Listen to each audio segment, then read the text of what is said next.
여호와께서 그의 분을 내시며 그의 맹렬한 진노를 쏟으시며 시온에 불을 지르사 그 터를 사르셨도다. 대적과 원수가 예루살렘 성문으로 들어갈 줄은 세상의 모든 왕들과 천하 모든 백성이 믿지 못하였었도다. 그의 선지자들의 죄들과 제사장들의 죄악들 때문이니 그들이 성읍 안에서 의인들의 피를 흘렸도다. 그들이 거리거리에서 맹인같이 방황하며 그들의 옷들이 피에 더러워졌으므로 아무도 만질 수 없도다. 사람들이 그들에게 외쳐 이르기를 저리 가라 부정하다 저리 가라 저리 가라 만지지 말라 하였으며 그들이 도망하여 방황할 때에 이방인들이 말하기를 그들이 다시는 여기서 살지 못하리라 하였도다. 여호와께서 노하여 그들을 흩으시고 다시는 돌보지 아니하시리이니 그들이 제사장들을 눕히지 아니하였으며 장로들을 대접하지 아니하였음이로다. 우리가 헛되이 도움을 바람으로 우리의 눈이 상하며 우리를 구원하지 못할 나라를 바라보고 바라보았도다. 그들이 우리의 걸음을 엿보니 우리가 거리마다 다 다닐 수 없으며 우리의 끝이 가깝고 우리의 날들이 다하였으며 우리의 종말이 이르렀도다. 우리를 뒤쫓는 자들이 하늘의 독수리들보다 빠르며 산 꼭대기까지도 뒤쫓으며 광야에서도 우리를 잡으려고 매복하였도다. 우리의 콧김 곧 여호와께서 기름 부으신 자가 그들의 함정에 빠졌으며 우리가 그를 가리키며 전에 이르기를 우리가 그의 그늘 아래에서 이방인들 중에 살겠다 하던 자로다. 우스 땅에 사는 딸 에돔아 즐거워하며 기뻐하라. 잔이 내게도 이를지니 내가 취하여 벌거벗으리라. 딸 시온아 내 죄악의 형벌이 다하였으니 주께서 다시는 너로 사로잡혀 가지 아니하게 하시리로다. 딸 에돔아 주께서 내 죄악을 벌하시며 내 허물을 드러내시리로다. 4장 1절에서 10절까지 묘사된 재난은 무엇 때문에 일어난 것입니까? 11절을 보니 이것은 여호와의 진노로 인해 일어난 일입니다. 하나님이 분노를 쏟으시고 시온에게 불을 지르셔서 그 터를 사르신 것입니다. 하나님이 바벨론을 통해 예루살렘 성을 1년 6개월 동안 포위하고 나중에 성벽을 뚫고 들어와서 왕궁과 성전을 불사르며 파괴시키므로 이와 같은 재난이 일어난 것입니다. 하나님의 진노가 유다의 터, 즉 기초를 불살랐다는 것은 그 파괴가 매우 심각했다는 것입니다. 땅의 모든 왕과 세상의 모든 백성들은 대적과 원수가 예루살렘 성문으로 들어갈 것이라고는 전혀 믿지 않았습니다. 그만큼 예루살렘은 하나님이 지켜주시는 견고한 성으로 간주하고 있었던 것입니다. 여기서도 무엇이 대조되고 있습니까? 이렇게 파괴가 불가능한 견고한 성이 하루아침에 무너졌다는 것입니다. 하나님의 진노가 예루살렘 성마저도 예외를 두지 않으신 이유에 대해 예레미야는 13절에서 이렇게 말합니다. 그의 선지자들의 죄들과 제사장들의 죄악 때문이니 백성들의 거룩함을 책임지는 제사장과 하나님의 말씀을 전달하는 선지자들이 범한 죄악으로 인해 의인들의 피가 흘렸고 국가의 기초마저도 무너뜨릴 정도로 악을 행한 것입니다. 제사장들과 선지자들이 예루살렘에서 자행되는 여러 가지 부패와 폭력에 깊이 연루되어 있었던 것입니다. 이 피가 제사장의 의복에 묻었습니다. 그들이 부정한 자가 되었으며 그들을 만지면 부정한 자가 되기에 아무도 만질 수 없었습니다. 그러니 사람들이 그들을 향하여 저리 가라, 부정하다, 저리 가라, 저리 가라, 만지지 말라 라고 외칩니다. 원래는 제사장들이 백성들의 정결과 부정을 판단하는데 여기서는 사람들이 제사장들을 향하여 부정하다고 외치고 있는 모순이 일어나고 있는 것입니다. 백성들 가운데서 쫓겨난 자들을 이방인들이 보니 그들이 여기서는 더 이상 살지 못하겠구나 라고 말합니다. 하나님이 그들을 흩으시고 돌아보지 않으실 것이기 때문입니다.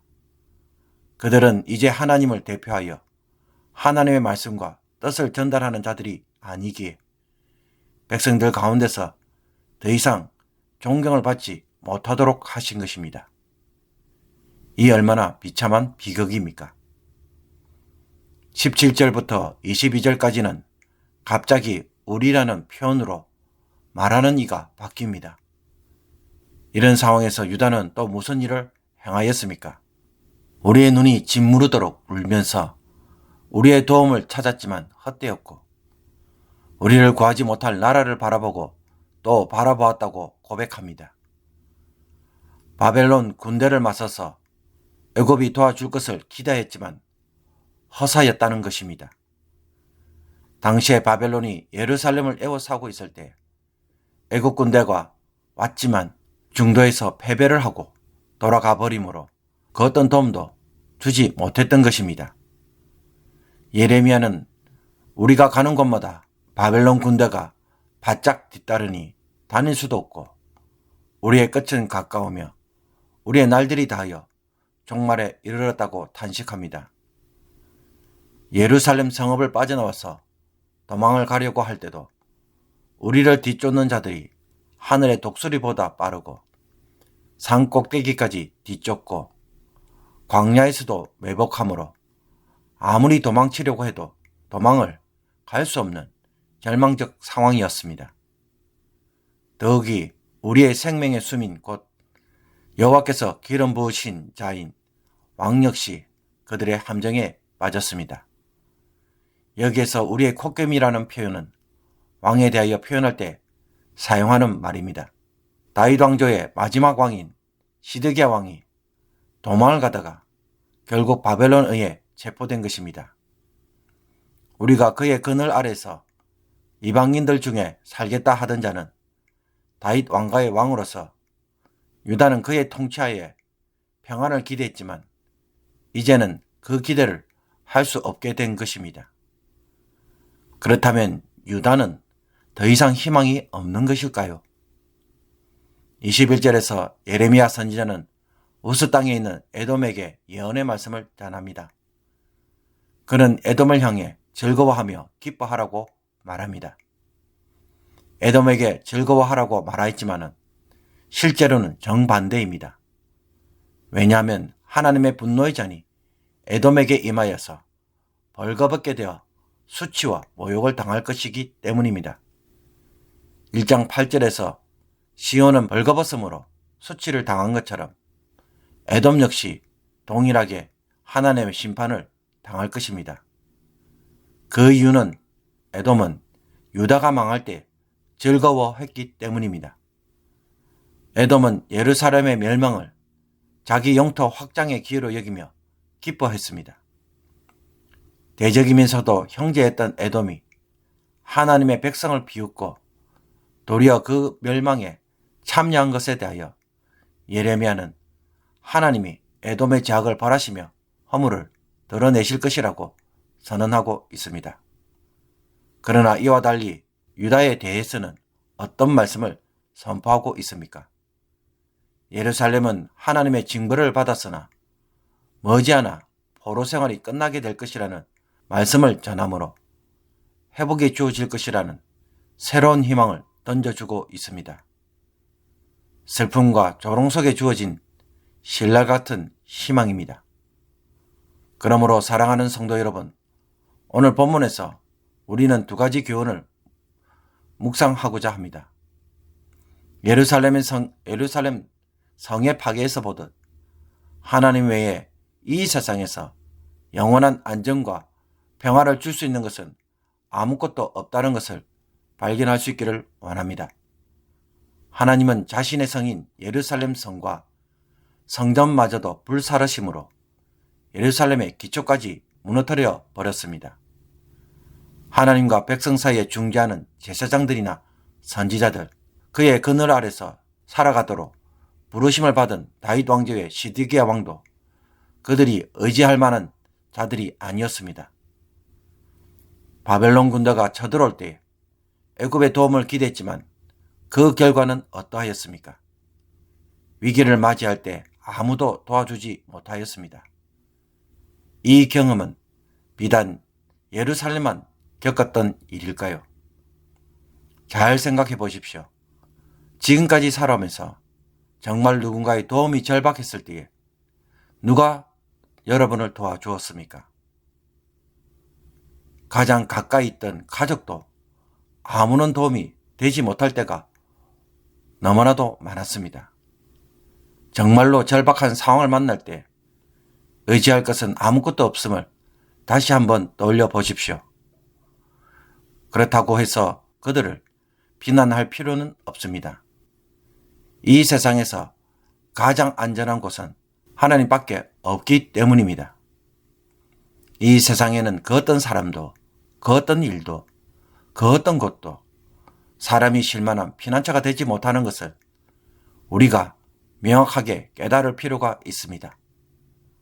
결혼을 할 때 나를 영원히 사랑하고 지켜줄 것 같았던 배우자도 사망이나 혹은 이혼으로 떠납니다. 과연 누가 여러분에게 절대로 영원한 안전보장을 감히 선언할 수 있을까요? 그러므로 하나님에게 마음을 두는 것만이 유일한 소망이고 안전이 된다는 것을 애가를 통해 다시 한번 확인하고 또 확신할 수 있기를 원합니다. 하나님 외에 다른 것, 다른 사람에게 마음을 주었다가 상처를 받았다면 사람을 원망하고 낙심할 것이 아니라 하나님께로 돌아와서 의지하는 자가 되기를 간절히 바랍니다. 둘째로 오늘 본문에서 에돔은 형제의 국가인 유다의 멸망을 보면서 즐거워하였습니다. 유다의 지배에서 벗어나고 자신의 영토를 확장할 수 있는 절호의 기회로 삼은 것입니다. 여기에 대한 하나님의 반응은 무엇입니까? 그들의 이런 즐거움은 수치와 모욕으로 끝날 것이라고 말합니다. 나를 대적하는 주변 사람들이 어려움을 당할 때 여러분은 어떤 마음을 품으십니까? 잘됐다, 고소하다 라고 하시면서 즐거워하십니까? 아니면 긍휼히 여기고 도움을 베푸십니까? 아마도 우리들 대부분은 나를 괴롭히거나 나를 힘들게 하거나 혹은 나를 미워하는 자들에 대하여 칼을 갈고 싸울 것입니다. 이런 일은 우리의 본성이고 기본적인 마음의 태도입니다. 원수를 미워하는 것이 당연한 일인 것입니다. 그러니 원수를 사랑하는 것이 비정상적인 일입니다. 그러나 이 비정상적인 일이지만 주님은 원수를 사랑하는 것이 성도의 삶이라 말하고 있습니다. 육적 본성을 벗어나서 살아가는 성령의 사람들이 가지는 특징이라는 것입니다. 그가 한 일로 그에게 긍휼을 베풀 수는 없겠지만 내가 성령의 사람이 되기 위해서는 도와주고 불쌍히 여기는 사람이 되어야 하는 것입니다. 그러므로 이 일로 세상과 구별되는 성도가 되므로 주님으로부터 인정받는 성도가 되기를 원합니다. 그렇게 함으로 여러분이 주님의 사랑을 잊고 유다에게 주어진 축복처럼 그 축복이 여러분의 것이 되기를 원합니다. 이웃의 고난에 조롱하고 동참하다가 도리어 하나님의 복을 잃어버리지 않기를 주님의 이름으로 축복합니다. 기도드리겠습니다. 우리의 산성이자 요새이시며 피난처가 되시는 하나님, 하나님이 우리의 기쁨이 되어 주옵소서. 하나님을 나의 기업으로 삼음으로 세상에서 요동하지 않는 견고한 터 위에 저희들이 서게 하시며 세상의 그 어떤 즐거움도 비교할 수 없게 하시고 세상의 그 어떤 고통에서도 흔들리지 않는 위로를 하나님으로부터 누리는 성도의 삶이 되게 하옵소서. 고단한 인생살이에서 분복을 누리지만 참된 행복은 하나님에게 있음을 수시로 발견하게 하시며 삶의 고난을 통해 하나님께로 돌아오는 기회가 되게 하여 주옵소서. 아픔을 당한 자들의 울부짖음에 외면하는 강박한 마음이 되지 않기를 원합니다.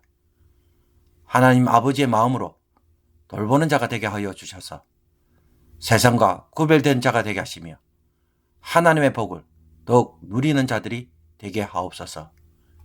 예수 그리스도의 이름으로 기도하옵나이다. 아멘.